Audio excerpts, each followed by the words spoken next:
Pozdravljeni v odmevu tedna na domovini. Dogajanje v Sloveniji še vedno v veliki meri zaznamujejo poplave oziroma odpravljanje posledic le-teh, ki se utegne zavleči še v mesece, ponekod celo leta. No, poplave pa so poleg gromozanske škode prinesle tudi obilico solidarnosti in povezanosti med ljudmi, pa tudi med slovenskimi politiki, čeprav se zdi, da ta utegne biti zelo kratkega roka. Ustavila se je denimo že pri pieteti ob spominu na žrtve vseh 3 totalitarnih režimov, ki smo ga obeležili ta teden.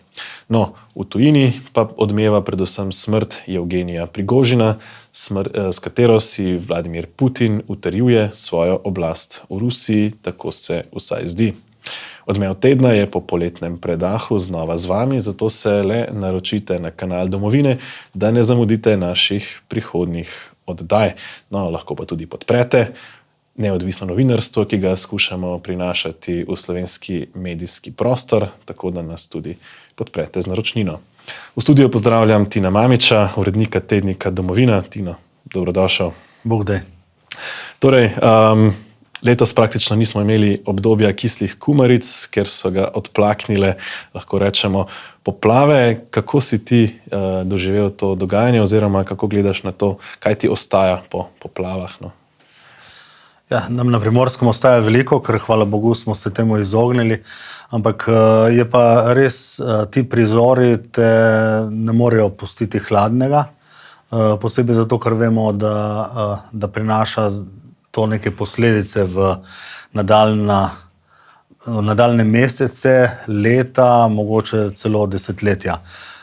Sam se zelo bojim, da bo zaradi teh poplav marsikdo odšel v tujino in da bomo ta beg možganov, ki je sicer medijsko zakrit, ampak se že dogaja, že leta, da bo tega verjetno zdaj še več.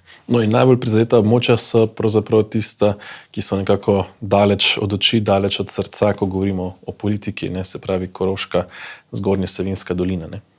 Ja, sicer z roko na srce za Ljubljano je vse, kar je onkraj ljubljanske obvoznice, je že podeželje, že daleč, že provinca. Ampak taki kraji, ki so pa recimo take malo bolj ozke doline, oddaljene, so dejansko še toliko bolj daleč od centra in so za mnoge kraje so gotovo vladniki slišali prvič in zato jih bodo ta imena tudi zelo hitro pozabljena. Zdaj, tako vlada kot opozicija imata svoje predloge, kako se lotiti odprave posledic po obnove Slovenije, če lahko tako rečemo. Ne? Nekateri predlogi so si dokaj podobni.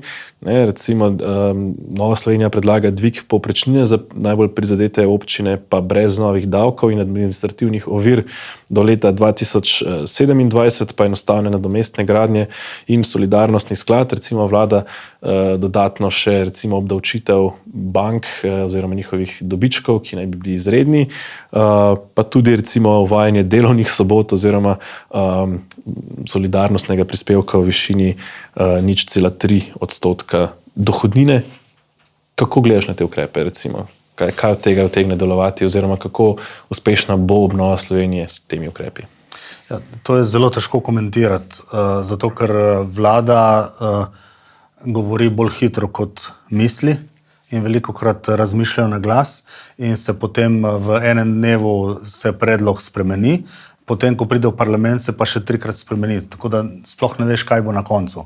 Ne, zato je tu veliko besed, kaj bo pa prišlo iz tega dejansko ne vemo in zato težko, to se je že večkrat izkazalo doslej, kako so velike besede bile na začetku, potem se je pa izcimilo čisto nekaj drugega. Na prvi pogled pa je gotovo, če primerjamo recimo predlog Nove Slovenije ali pa te dolge govorance ministrov, vidimo osnovno razliko, da Nova Slovenija vendarle ponuja nekaj bolj preprostega, nekaj, kar ljudje razumejo, ne pa to, kar vlada ponuja, recimo s tem zadnjim zakonom o novih ukrepih, je cela vrsta nekih malih ukrepov, ki bodo za sabo potegnili ogromno birokratskega dela, hkrati bodo pa prinašali zelo malo. Ne? Zato mislim, da bi to bilo veliko bolje delati z manj birokracije, ampak tu spet posebej pri tej vladi težko pričakuješ. Zdaj moramo vedeti tudi, da v tej vladi, deloma tudi v prejšnji, da ne bomo pomote, ko prihajajo novi zakoni, so v ozadju vedno neki lobisti, neki grabežljivci, ki hočejo pač kovati dobičke iz tega. In z tega stališča se iz teh nove zakonodaje precej bojim, ker bo gotovo se bo tu pač marsikaj bo šlo v zasebne žepe. Zato sem zagovornik tega, da bi bilo vse skupaj bolj preprosto, ampak bojim se pa, da ne bo. Ne? Se pravi, težko je pa kaj reči, zato ker dejansko sploh ne vemo, kaj bo v resnici vlada naredila. No, ko so že pri teh ad hoc ukrepih, zanimivo je, takoj po poplavah je premier razglasil dan solidarnosti, ki je bil ponedeljek, 14. avgust, ko bi ljudje sicer mnogi delali, mnogi šli na dopust, pa je bil potem dela prost dan za večji del države. Že takrat se je slišalo, da bi bilo bolje nameniti rajši delovni dohodek tistega dne za odpravo. No, zdaj pa ravno 180-stopinski obrat, poskus uvedbe delovnih sobot, solidarnostnih sobot oziroma solidarnostni prispevek v SOS sklad. Ja, tako ta 14. avgust, dan solidarnosti, to se točno vidi, kako razmišlja en aktualni vladni birokrat. V bistvu brez neke vizije in samo kako boš nekaj dal ljudem, zaradi katerega te bodo hvalili. In zdaj celoten javni sektor je šel na dopust. Tisti dan je bil promet proti morju podvojen v primerjavi z drugimi dnevi. To ni bilo zaradi velikega šmarna, ampak je bilo zaradi tega novega mostu. To seveda plača delodajalec, nihče drug, in zato je najlažje to narediti. Ampak učinka pa praktično ni bilo nobenega, tudi zato, ker sedanji ukrepi kažejo že, da bodo na nek način prostovoljci bili poplačani, tudi s prostimi dnevi. In prostovoljci so že prej hodili. Ja, tako da oni niso potrebovali tega dneva. Hkrati pa tudi tisti, ki so morebiti hoteli iti na delo, so jim potem civilna zaščita so jim rekli, da ni prostora oziroma da ni smiselno hoditi. Tako da je 12.000 ljudi je šlo, je tisti dan delalo, vsi drugi so šli pa so bili doma ali pa so šli na dopust. Tako da je to čista tudi za gospodarsko konkurenčnost. Mi imamo že tako med eno od največjih števil praznikov in dela prostih dni v Evropi, kar zmanjšuje konkurenčnost. In tu imamo zdaj še en dan. Tako da lahko je s tujim denarjem plačevati svoje račune. Zdaj, odmevala je tudi enotnost, ki so jo pokazali slovenski politiki že v času samih prvih dni po poplavah, ko so se srečali trije najvišji politiki oziroma vodja opozicije, predsednik vlade in pa nekdanji predsednik republike v Strugah, pri Lučah. Tudi v nedavnem nastopu na Pop TV sta bila Janša in Golob zelo spravljiva. Predlagam, da si pogledava nekaj izsekov. Mislim, lažje držati za lopato, moram reči, jaz sem predsednik vlade, tudi v podobnih situacijah, lažje držati za lopato in neposredno pomagati, kot pa se soočati z tisočimi dilemami, kako sprejemati odločitve, ki ne bodo vplivale samo na nekoga konkretno, ki mu pomagaš, ampak na vse, ki so bili prizadeti. Če bi bil sam lider opozicije, bi verjetno ravnal podobno. Prvič, šel bi med ljudi in to je bilo narejeno, in drugič, podprl bi hitrost ukrepanja. Bil bi enoten pri hitrosti. Jaz mislim, da to je to. Nimam nobene pripombe, nobenega očitka, ravno obratno. Zahvala za to, da se stvari odvijajo hitro. Tukaj bomo podprli vse konkretne ukrepe v tej smeri. A se vam zdi, da razčiščujeva to? Ne. Jaz mislim, da danes je sporočilo zelo pomembno. Ljudem, ki so vse izgubili, moramo dati skupno sporočilo. Poskrbeli bomo za vas. Mi smo že prejšnji zakon podprli, čeprav ni bil idealen, je imel žnir člene. Ampak takrat, ko gre za res, se pač ne gleda na vsako besedo in tudi tukaj, tudi če ne bodo vsi naši predlogi upoštevani, ko bomo podprli. Jaz si samo želim, da bi takšno enotnost imeli tudi v času covidne krize. Žal je ni bilo. Skratka, SDS, ki tradicionalno v javnosti, v medijih velja kot ostra opozicija, ne, skoraj že bianko daje podporo vladnemu zakonu za odpravo posledic, tudi sicer so držali zelo konstruktivno držo in oba, tako premier kot vodja opozicije, ne, sta pravzaprav si delila komplimente. Kako nenavadno je to, oziroma kako razumeš ta tudi podporo SDS-a recimo ukrepu, ki je nekoliko nenavaden, recimo obdavčitev bank, nihče temu v politiki zares ne nasprotuje? V resnici to ni nenavadno, v resnici je to normalno in običajno. V vsaki demokratični družbi zahodnega tipa se to dogaja. Ko pride do nacionalne katastrofe, ko pride do potresa, politiki stopijo skupaj in se potem ne kregajo. Tega pri nas v zadnjih letih ni bilo. Spomnimo se covidne krize in kaj vse je počenjala opozicija. Ko je bila vsaka najmanjša stvar, ki jo je vlada sprejela, so bili proti, so delali demonstracije, so v bistvu protestirali proti vladnim ukrepom, preden je vlada sploh zaprisegla. Tako da se je leva opozicija v času covidne krize, ki je bila dejansko še bolj obsežna, kot so te poplave, ker je dosegla praktično vsakega državljana. Torej, v tistem času so se obnašali izjemno destruktivno. Tako da glede tega ima Golob veliko srečo, da je sedanja opozicija konstruktivna in tega si vnaprej lahko samo želimo. Moramo pa tudi vedeti, da sta oba, tako Janša kot Golob, vendarle stopila korak nazaj in se potrudila za ta dialog v javnosti, kar je pohvalno. Tako za enega kot za drugega, da sta zmogla pa iti preko sebe, preko ozkih političnih interesov. Tako da tega si lahko v prihodnosti samo želimo. Vemo pa, da bo prej slej bo pač, ko bo šlo za konkretne stvari, se bodo kregali. Zdaj, prav to, kar ste rekli za banke,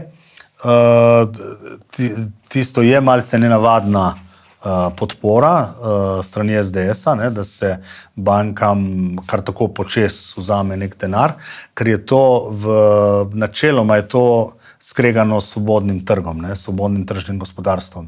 To je neke vrste nacionalizacija. Zdaj, po drugi strani moramo pa vedeti, da so banke in zavarovalnice so dejansko imajo med seboj kartelne dogovore, in dejansko trg sploh ne funkcionira pri nas. Tako kot imamo enake cene za bencin na vseh črpalkah, čeprav imamo različne črpalke, tako imamo tudi pri zavarovalnicah in bankah zelo podobno. Ti skoraj da ni nobene razlike med eno in drugo banko, povsod je vse zelo podobno in zelo drago. Storitve bančne so se v zadnjih 20 letih zelo povečale, ampak to zaradi kartelnih dogovorov, ki so proti tržnemu gospodarstvu. Spomnite se recimo leta 2005-2006, ko so čez noč vse banke uvedle provizijo na bankomatih. Vse banke, čeprav jih imamo 30, ampak so čez noč to naredili. To je kartelni dogovor in to je v nasprotju z ustavo, kjer je zapisano svobodno tržno gospodarstvo. In ravno tako je ta nacionalizacija dela dobičkov je neke vrste je v nasprotju dejansko s svobodnim tržnim gospodarstvom. Tako da tu bi morali stopiti korak nazaj in dejansko začeti delati na svobodnemu trgu, ne pa v bistvu, da neke kartelne konglomerate, koncerne v bistvu jemlješ, kot ti nekaj manjka. In še ena zanimiva stvar je tudi, da banke, razen Brodnjaka, šefa NLB-ja, so vsi tiho. Nobeden ni kaj veliko protestiral. Zakaj ne? Zato, ker se bodisi so nastavljenci od politike, bodisi se pa bojijo politike. In zato so raje tiho, ker itak nič ne pomaga. No, v politiki, čeprav smo še vedno v času parlamentarnih počitnic, pa je vendarle pestro v najmanjši koalicijski stranki, Levici, kjer bodo v naslednjih dneh in tednih izbirali novo vodstvo. Že na junijskem kongresu je bilo pestro, ko je prišel Luka Mesec prepričan v svoj še zadnji mandat, potem pa se je nekako stvari se obrnile tako, da se zdaj niti več ne poteguje, ker je povsem izgubil volitve v svetu stranke. Kandidata, ki sta trenutno na razpolago, sta ministrica Asta Vrečko in pa poslanec Miha Kordiš. V vsakem primeru se nekako zdi, da bo stranka verjetno zavila nekoliko bolj v levo, ne glede na to, kdo od njiju prevzame, morda Kordiš še toliko bolj. Kaj pričakuješ od volitev oziroma od menjave na vrhu stranke Levica? Človek si težko predstavlja, da bi Kordiš v resnici postal predsednik. Prvič zaradi svojih značilnosti ali pa svojih sposobnosti, ki niso primerne za vodenje nekega strankarskega aparata. Na drugi strani ima pa Asto Vrečko, ki ima tudi izkušnje, ne, in ambicije zdi se veliko večje od Kordiša. Tako da Kordiš, po mojem, je zdaj samo pač konkurenca na papirju. Ampak itak o demokraciji v tej stranki in demokratičnosti lahko razpravljamo, ker oni dejansko sploh nimajo neke transparentne demokracije, glasujejo več tednov po spletu in ne vemo kako. Šef ne postane predsednik, postane koordinator. Kaj je koordinator, sploh ne vemo. Najbolj to spominja na politkomisarja v Partizanih, ne, ki je ukazal več kot komandant, čeprav je bil, ni imel nobenih poveljniških pristojnosti ali pa vojaških sposobnosti, ne, je bilo važno samo, pač, da ideološko usmerja, in to je nekaj podobnega. Ne. Zdaj, prav za Levico je sicer škoda, da se odreka aktualnemu predsedniku, zato ker je aktualni predsednik je vendarle retorično izjemno spreten in všečen, tako da bo, glede tega bo Levica gotovo imela manjšo prepoznavnost oziroma manjši doseg. Ne. Tako da z tega stališča se Levici ne piše kaj dobrega, pa tudi, ko gledamo javnomnenjske ankete, so vedno tam na meji tega vstopa ali izstopa v parlament ali iz parlamenta, tako da z tega stališča niso ravno na najboljši poti. No, tudi naši viri nekako ocenjujejo, da ima 90% možnosti za zmago. Asta Vrečko tudi sama je bila te dni zelo prepričana v ta svoj prevzem. Poglejmo si to. Prepričana sem, da lahko te različne struje tudi konstruktivno povežem in peljem v Levico v še bolj močno stranko za naprej. Čeprav ne bi Vrečkova veljala za bolj zmerno od Kordiša, je možnost, da bi jo popeljala recimo stranko iz te koalicije, kjer Levici vendarle marsikatera stvar ne paše, čeprav po eni strani sama diktira tempo vladi Roberta Goloba. Ja, glede na to, da je to neokomunistična stranka, ki se odkrito spogleduje s komunizmom in z vsemi komunističnimi prijemi, potem jim gotovo tudi denar zelo, zelo diši. Zato si težko predstavljam, da bi šli ven iz vlade zaradi denarja.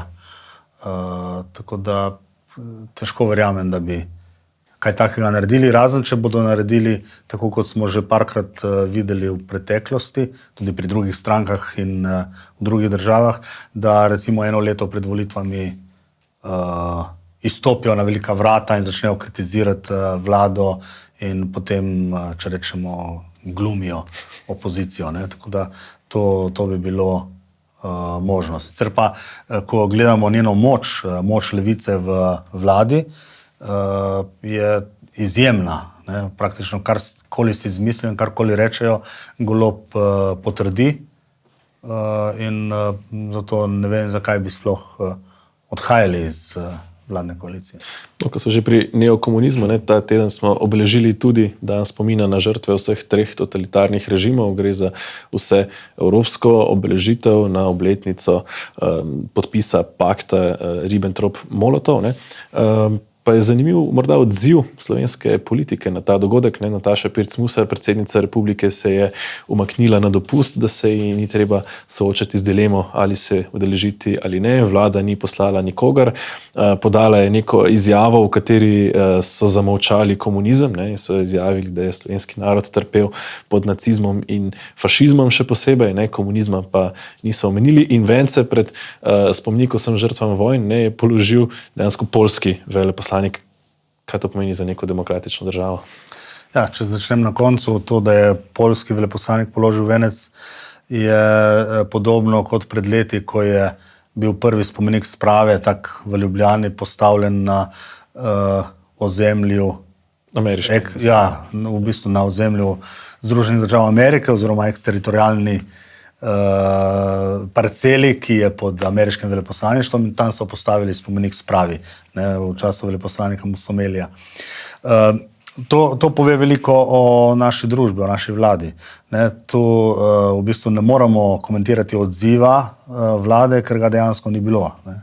Odziv vlade je bil, da ni bilo odziva, da niso reagirali, da so ignorirali. Ne, ignorirali so Evropski spravni dan. Tega jih ne morejo ukiniti. Ne? Ja, ne morejo ga ravno ukiniti ali pa ga prepovedati, tako kot so spomin na poboj Romov. Ne, to se v slovenskih medijih da, tega pa na srečo še ne. In zato so pač skušali čim bolj iti mimo.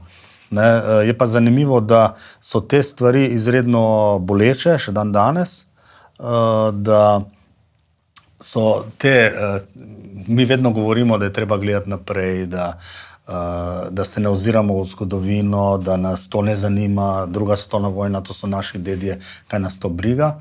Ampak, ko pa vidimo reakcijo javnosti, se pa ravno javnost pri teh temah najbolj razuname in največ govori. Ne, recimo, če pogledamo Možinovo knjigo, ne, recimo debelo, koliko 4 kilograme malo, koliko par 100 strani, stane skoraj nekaj več kot 50 evrov, in napisal je doktor zgodovinskih znanosti. In zdaj, da ta stvar postane bestseller, ena najbolj prodajenih knjig v zadnjih 10-15 letih, da se je podalo skoraj 15,000 knjig takih debelih, ne, da so predstavitve te knjige še dan danes, kjerkoli so polne, torej da so nabite dvorane, da ljudje ne morejo priti v dvorano, ko se pogovarjajo z zgodovinarjem o drugi svetovni vojni. Ne, to pove, da dejansko je zgodovina izjemno aktualna, posebej pa aktualna v Sloveniji, ker se te dileme, stare dileme niso rešile. Ne, zato smo tudi zdaj poleti se dogovorili z dr. Jožetom Možino, da smo naredili en povzetek, kratek povzetek te knjige, Slovenski razkol, in smo naredili posebno številko domovine, Domovina plus.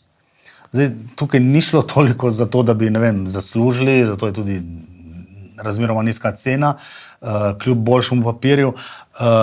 Nam gre predvsem to, da nagovorimo ljudi, da ljudem povemo, zakaj je dejansko takrat šlo. Ne? Kdo je v vojni začel,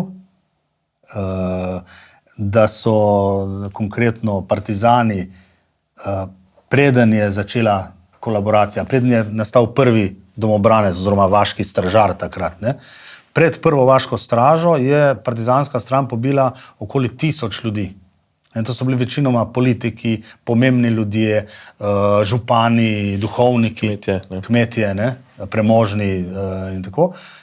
Torej, ko se je 1000 ljudi pobilo, je šele začela ta uradna kolaboracija. Ne, in to je ta bratomorna vojna, ki, dokler je ne bomo razrešili, se bomo še naprej pač pogovarjali na tak način. Ne. Za vse, ki jih zanima, Domovina plus na prodajnih mestih še vedno na razpolago. Midva pa pogleda še nekoliko na tuje. Ne. Te dni odmeva smrt Evgenija Prigožina, nekdanjega voditelja plačanske vojske Wagner. Skupaj z njim na letalu je bil tudi drugi soustanovitelj skupine. Datum smrti je izbran pravzaprav zelo simbolično 2 meseca, natanko 2 meseca po poskusu državnega udara, ki ga je Prigožin izvedel in za katerega se je takrat zdelo, da je zanj plačal sorazmerno nizko ceno, pa vendarle očitno Vladimir Putin ne odpušča, ne pozablja. Ne. Je zdaj s tem Putin utrdil svojo moč v Rusiji ali vendarle glede na to, da je Prigožin bil sorazmerno priljubljen, še posebej med bolj nacionalističnimi krogi Rusov, obstaja tveganje, da bi se kakšen nov upor ponovil. Je to opozorilo s Prigožinovo smrtjo dovolj močno? Ja, zelo zanimivo je to, ta izraz, da je bil dan za smrt izbran, ne? Dan za smrt se ne izbere, oziroma to samo Matilda ga določi, ne? Ali pa nebeški oče, kakorkoli hočete. Torej, tu se pa v bistvu s to besedo oziroma s to frazo se kaže, da je bil datum smrti izbran, torej da je šlo za umor. Zdaj, ali je bila točnih posledic zaenkrat še, oziroma točnih okoliščin zaenkrat še ne poznamo vseh detajlov, ampak vendarle se špekulira. Ne, da... No, zdaj vsi Indijci in tudi vsi komentatorji in dopisniki ruski oziroma zahodni v Rusiji poročajo, da je šlo skoraj gotovo za likvidacijo strani Vladimirja Putina. Razen slovenska dopisnica RTV-ja, ona je govorila o tem, da se je mogoče, da je bila to uprizorjena smrt, da je dejansko on odšel oziroma emigriral, se skril in se tako zamaskiral vse skupaj, ne? Ampak to je pač RTV in Vlasta Jeseničnik, tega res ne smemo imati kaj preveč resno. Danes zjutraj sem bral en tweet, ko je napisal, zakaj ima RTV sploh dopisnico tam, saj ima že TASS, ne, to agencijo, bivšo sovjetsko oziroma danes rusko. Vse kaže na to, da je Putin hotel se na ta način prvič odkrižal Prigožina, hkrati pa tudi dal jasen signal vsem, da se to lahko ponovi, ne, ker tukaj ni šlo samo za njega, ampak za obglavljanje tudi njegovega drugega, torej namestnika, ne, tako da je v bistvu prvi in drugi mož Wagnerja sta mrtva in hkrati je mrtvih še 8 drugih ljudi, ne, kar kaže, da bojo tudi tisti, ki so samo zraven, da so lahko kaznovani. Ne, tako da ta defenestracija, ne, ki jo poznamo iz zgodovine, ne, ko so metali določene politike od Praškega gradu naprej skozi okno, in to je zelo pogosta praksa tudi v Sovjetski zvezi oziroma, oprostite, v današnji Rusiji, da padajo skozi okno in ne vem, delajo samomore. To se je tudi v Ljubljani zgodilo na Kemijskem inštitutu in tako naprej, ampak zdaj je ta defenestracija, da padeš z balkona iz 10. nadstropja, še veliko bolj, kako naj rečem, grozljiva, ne, da te vržejo z letala oziroma da celo letalo pade dol. Kaj to pomeni za prihodnost ruskega vpliva, recimo, ki ga prek Wagnerja izvaja tudi v Afriki, tudi recimo v drugih delih sveta in ne nazadnje pravzaprav je Rusija tudi del skupine BRICS, ne, ki se je ta teden razširila, torej iz ustanovnih članic Brazilije, Rusije, Indije, Kitajske in Južne Afrike so vabilo poslali še Argentini, Egiptu, Saudski Arabiji, Iranu, Etiopiji in Združenim arabskim emiratom. Torej, po eni strani Rusija skuša širiti ta svoj vpliv skupaj s Kitajsko in drugimi vzpenjajočimi se državami, ki so po eni drugi strani večinoma avtoritarne, ne, in hkrati pravzaprav Wagner, ki je bil eden izmed teh udarnih sil, pa je zdaj obglavljen. Ne.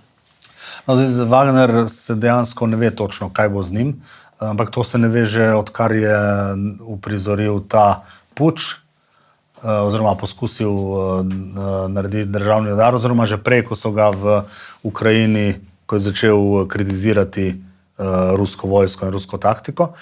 Tako da se ne ve, na kakšen način bodo to skušali, pač, če rečem, v slengu potamaniti oziroma prevzeti. Je pa dejansko Wagner podaljšana roka Rusije in ruskega vpliva, posebej v Afriki. In tu, če poslušamo recimo Roka Frelika, odličnega analitika in poznavalca Rusije in Putina, je tu Evropa, ki caplja počasi za Rusijo in za Kitajsko, ki dejansko v Afriki gradijo svoj vpliv, gradijo mostove, Kitajska gradi avtoceste, mostove, infrastrukturo in dejansko si podreja celotno celino. Rusija tudi z vojsko, ne, oziroma z Wagnerjem. In Evropa dejansko čaka, kot da nima ideje, kaj bi, razen to, da pač sprejemate begunce. Ne. In ker je to vse skupaj zelo povezano, se bojim, da je tu pomanjkljivost vizije predvsem Evrope, pa tudi Amerike, da nas bo to lahko v prihodnosti še drago stalo. Ne smemo pozabiti, da je Belorusija recimo še danes pritiska na celotno Evropsko unijo, s tem, da uvaža begunce, oziroma ne begunce, migrante, torej mlade Arabce in jih preko svojega ozemlja pošilja v Poljsko in jo skuša na ta način destabilizirati. Tino, hvala za današnje komentarje in nastop v oddaji. Mi, spoštovani gledalci, pa si pogledamo, kaj je še odmevalo v tednu, ki se izteka. Uroš Urbanija ni več direktor Televizije Slovenija, kar je potrdil tudi svet RTV, ki Urbaniji ni dal niti možnosti zagovora, preden je odločitev podprl soglasno. Njegovo mesto bo zasedel dosedanji urednik kulturnega in umetniškega programa Televizije Slovenija Andraž Pešelj. Indija je uspešno pristala na Luni in sicer blizu njenega južnega pola, kjer do zdaj še ni pristal nihče. S tem je Indija četrta država, ki je uspešno pristala na Luni. Tam so se te dni skušali pristati tudi Rusi, prvič po letu 1976, vendar je njihova sonda strmoglavila na površje Lune. Iz Severne Koreje je po 3 letih vzletelo prvo potniško letalo. Ta najbolj zaprta država je povsem zaprla svoje meje v času epidemije COVID-19 in 3 leta ni izvajala poletov. Zdaj naj bi vzpostavili redno linijo s Pekingom in Vladivostokom, medtem ko večina kopenskih meja ostaja hermetično zaprtih. Kriptomilijonar Damjan Merlak, ki želi prenoviti hotel Zlatorog v Bohinju, je naletel na nepričakovano oviro, potem ko je že zbral vsa ustrezna dovoljenja in dobil zeleno luč za rušenje starega in gradnjo novega hotela. Sklad kmetijskih zemljišč namreč od Merlaka zahteva, da mu preda 12 zemljišč v okolici hotela, ki naj bi mu pripadala po zakonu iz leta 1993. Sklad od prejšnjih lastnikov sicer tega zadnjih 30 let ni terjal, primer je na sodišču, gradnja pa do razrešitve znova ustavljena. Tako, spoštovani gledalci, pri koncu smo. Hvala, ker ste bili z nami. Ne pozabite se naročiti na kanal Domovine, da ne zamudite naših prihodnjih oddaj. Vabljeni pa tudi, da se naročite na tednik Domovina ali na spletno edicijo, ki sedaj prihaja na prenovljenem portalu in ponuja tudi več možnosti za naročnine, tudi za krajše obdobje. Tako, več vsebin seveda si lahko kot vedno preberete na portalu domovina.je in v tedniku Domovina. Mi pa se z odmevom tedna znova vidimo prihodnji teden. Do takrat pa nasvidenje.